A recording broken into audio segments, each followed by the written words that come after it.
আমি সর্বোপরি বিডিআরের যে নিরপরাধ সৈনিক যারা রয়েছেন তাদের মুক্তি কামনা করছি এবং ক্ষতিগ্রস্ত পরিবারদের ক্ষতিপূরণ চাচ্ছি সরকারের কাছে, যেহেতু এটি রাষ্ট্রীয়ভাবে একটি তাদেরকে এক ধরনের কোণঠাসা করে রাখা হয়েছিল দীর্ঘ 17টি বছর।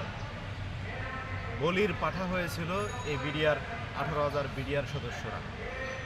কারণ বিগত সময়ে ফ্যাসিস্ট হাসিনা সরকার ভারতকে খুশি করতে গিয়ে বিডিআর এবং সেনাবাহিনী এই দুইটা বাহিনীকে ধ্বংস করবার জন্য একটি নীল নকশা এঁকেছিল। তার বলির পাঠা হয়েছিল এই বিডিআর পরিবার, 18,000 বিডিআর পরিবার।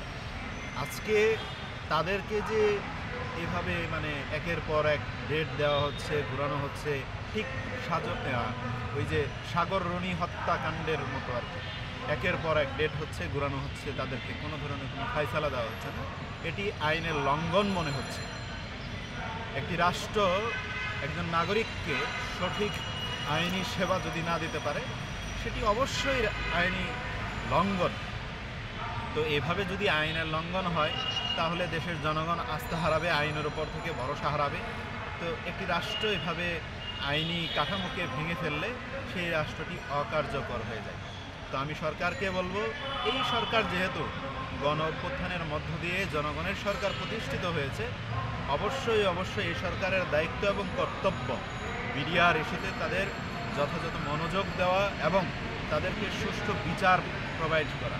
একটি কমিশন গঠন হয়েছে, সেই কমিশনকে তাদের স্বাধীনতা দিতে হবে। সেই কমিশন সুষ্ঠু তদন্ত করবে, পুরো বিচার কার্যক্রমটাকে ঢেলে বিডিআরদের যে যারা দোষী তাদের পক্ষে বিপক্ষে যাই যাক না কেন, একটি সুষ্ঠু তদন্ত হয়ে একটি বিচার হবে, আমরা সেটি প্রত্যাশা করি। কিন্তু গত কয়েকদিন আগে একটি ডেট ছিল, সেই ডেটটাকে চেঞ্জ করা হয়েছে। এটা হতে পারে, কিন্তু এত লং টাইম ডিস্টেন্স দেওয়াটাও ঠিক হয়নি আমার কাছে মনে হয়। আর এরপরেও যেন কখনো এরকম ডেট এক্সচেঞ্জ না করা হয়, যেন যে ডেট দেওয়া হয়েছে তাকে সেই ডেট অনুযায়ী যথাযথ মূল্যায়ন করে তাদের নাগরিক অধিকার মাথায় রেখে, কারো নাগরিক অধিকার যেন খর্ব না হয় সেই বিষয়গুলো মাথায় রেখে বিচারিক কার্যক্রম যেন চালানো হয়।